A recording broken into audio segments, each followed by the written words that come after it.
എല്ലാവർക്കും പുതിയൊരു വീഡിയോയിലേക്ക് സ്വാഗതം. ഇന്നത്തെ റെസിപ്പി ചക്കപ്പഴം സ്നാക്ക് ആണ്. ഇനി നമുക്ക് റെസിപ്പിയിലേക്ക് പോകാം. ചക്ക കുരു എല്ലാം കളഞ്ഞ് ഇതുപോലെ എടുക്കുക. ഇനിയും ഒരു പാത്രത്തിലേക്ക് മൈദ, അരിപ്പൊടി, മഞ്ഞൾപ്പൊടി, ചെറിയ ജീരകം, എള്ള്, ഉപ്പ്, പഞ്ചസാര ഇതെല്ലാം കൂടിയിട്ട് മിക്സ് ചെയ്യുക. ഇനിയും ആവശ്യത്തിന് വെള്ളവും ചേർത്ത് ഇളക്കിയെടുക്കാം.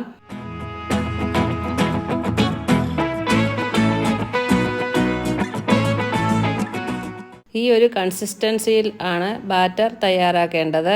ഒരു പാൻ ചൂടായ ശേഷം എണ്ണ ഒഴിക്കുക.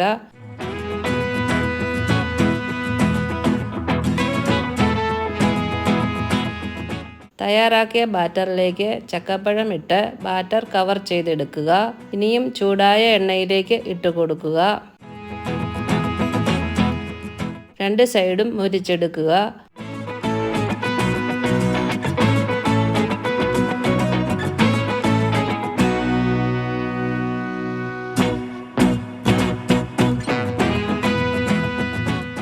ഇപ്പോൾ സ്നാക്ക് റെഡി ആയിട്ടുണ്ട്. ചക്കപ്പഴം വെച്ചുള്ള ഈ സ്നാക്കിൻ്റെ റെസിപ്പി എല്ലാവർക്കും ഇഷ്ടമായെന്ന് വിശ്വസിക്കുന്നു. Thank you.